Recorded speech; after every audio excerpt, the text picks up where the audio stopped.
AJ Green, for a very long time, was a name synonymous with spectacular catches, game-changing plays, and had a legacy that would be remembered for years to come. Now, albeit injuries did derail this surefire Hall of Fame career, you couldn't deny that this guy was one of the best in his prime. Before we move forward, the reason I am making this video today is because it seems like people have forgotten truly how good Green was. And what really pushed me over the edge to make this video was a post that I saw on Twitter. I want to say it was Twitter or Instagram.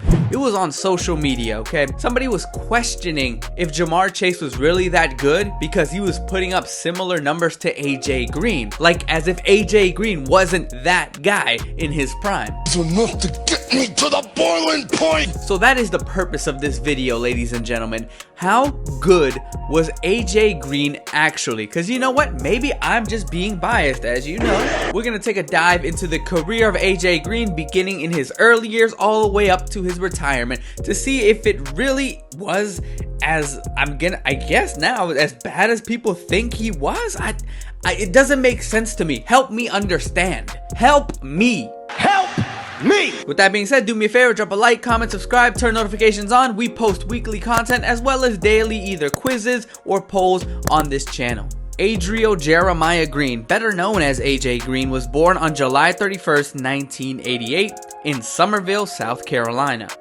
From a young age, it was clear that AJ was destined for greatness on the football field. His athleticism and natural talent set him apart, and it wasn't long before he was turning heads in high school. In 2008, Green took his talents to the University of Georgia, where he quickly established himself as one of the top wide receivers in college football. As a freshman, he led the SEC in receiving yards, earning first-team All-SEC honors. And over 3 seasons with Georgia, Green amassed over 2,600 receiving yards and 23 touchdowns, solidifying him as one of the top prospects in the NFL and one of the best wide receivers in this draft. Don't forget who else is in this draft. In the 2011 draft, the Bengals would select AJ Green with the 4th overall pick, making him wide receiver 1 picked in this draft, ahead of the likes of Julio Jones.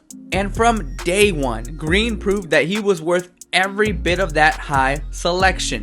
In his rookie season, he already had amassed 65 receptions and over 1,000 receiving yards to go along with 7 touchdowns. These numbers would ultimately reward him with a Pro Bowl in his rookie year. Green's chemistry with second-round quarterback from the same draft, Andy Dalton, was instantaneous. Together, they formed one of the most dynamic duos in the league. Over the next 5 seasons, Green's consistency delivered to Pro Bowl caliber performances, surpassing the 1,000 receiving yard mark each year in those 5 years, and solidifying his reputation as one of the NFL's elite wide receivers. Not to mention that the Bengals would snatch 5 straight winning seasons and 5 trips to the playoffs during this span. Yet, they could not come away with a single win. More on that later. At his peak, AJ Green was virtually unstoppable. His combination of size, speed, and his incredible hands made him a nightmare for defenders. Whether it was leaping over defenders for a contested catch or breaking away for a long touchdown, AJ had a knack for making the spectacular look routine. And for a very long time, it was up in the air who was truly the best wide receiver coming out of this draft, between himself and Julio Jones. To summarize AJ Green's performance in these first 5 seasons, you gotta go to a game in 2013 against the Baltimore Ravens, when he caught a Hail Mary pass to force overtime. It was plays like this that became a hallmark of his career. He was the original this wide receiver is down there somewhere. But again, it was plays like this that would showcase his ability to come through in the clutch and change the outcomes of games single-handedly. But alas, with many great athletes, AJ's career was not without its challenges. More specifically, AJ had to deal with a bunch of injuries after these first 5 seasons. These challenges would begin in 2016. Injuries began to take their toll here. A hamstring tear in 2016 would halt his consecutive seasons of over 1,000 yards to begin his career. Moving to 2018, it was a toe injury that would result in the worst season of his career to that point, and an ankle injury that would sideline him for the entirety of the 2019 season. These all contributed to periods of frustration and uncertainty with, again, somebody who was viewed as a future Hall of Famer. Despite fighting back time and time again, returning to the field with the same passion and drive that defined his career, he just, after a while, he just did not look like the same guy. AJ Green's later years saw him continue to battle injuries, but his impact on the field remained undeniable. In 2021, Green signed with the Cardinals, looking to rejuvenate his career and contribute to a new team and to help take Kyler Murray to the next level. While statistically he was nowhere near the same player, you couldn't deny Green's leadership, as well as the depth he was able to provide for the Cardinals receiving corps. And outside of one memeable moment, I think that overall Green did okay, all things considered. At this point, he was getting up there in age. He was already dealing with a plethora of injuries.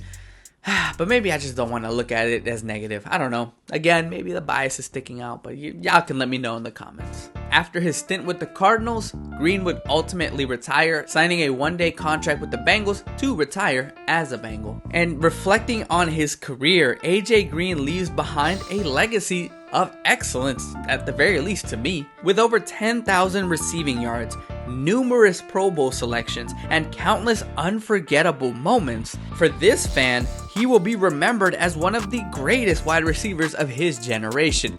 Like I said before, he was comparable to Julio Jones. During the first few seasons of their careers, it was neck and neck of who was actually the better guy. And while the Bengals themselves didn't do too much in the playoffs, Green was never really the one at fault here. It was more so a plethora of other reasons, but maybe that's a topic for another day. I want to say the reason that people don't mention AJ Green in this light, this once in a generation type of wide receiver, is because even though he was playing that way for a long time, in his prime, the Bengals themselves were not very good when you look at the grand scheme of things. Yes, they had made the playoffs, they had winning seasons, but this was a team known for failing in the playoffs. At this point in time, the Bengals hadn't won a playoff game in over 2 decades. When you combine that with a guy who got injured relatively early on in his career, and I'm gonna say that, I think that was relatively early. After season 5 or 6, he started to derail a little bit due to injuries. I can understand why somebody may forget the dog that AJ Green was, but I'm not gonna forget. And I hope with this video you guys would remember too that AJ Green was that dude for a while in Cincinnati and in the NFL.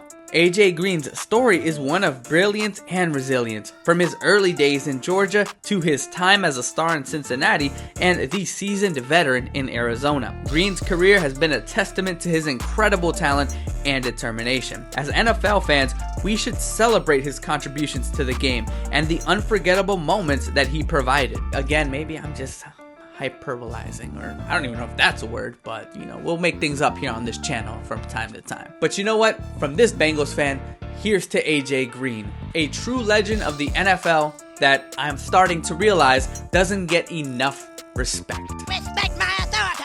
Thank you all for watching. Don't forget to like, comment, and subscribe for more deep dives into the greatest stories in NFL history. And until next time, Shibuya!